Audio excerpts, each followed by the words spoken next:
значи старото инфективно или сега инфективно 1, исто е со исполнет капацитет, 18 пациенти имаме таму,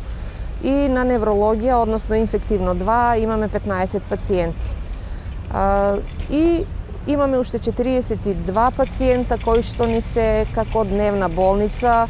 и за кои искрено се надевам дека ќе ја надминат кризата, да не станат лежечки пациенти, туку дека ќе поминат без кислородна терапија, само ампуларно и со редовна контрола од страна на нашите инфектолози, интернисти и невролози. Нема некои битни разлики, значи тогаш имаше и сега имаше пациенти со исклучително тешка клиничка слика, но не можам да кажам, можам да кажам дека полесно се шири вирусот еве во овој бран, цели семејства се зафатени, значи контагиозноста е веројатно поголема. Немаме официјален извештај, но веројатно британскиот сој не е го одмина ни Куманово.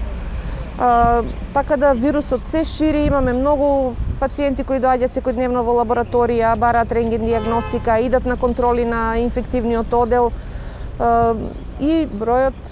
за жал, е во пораст. Деновиве се надевам дека ќе има барем едно исто ниво да се задржи,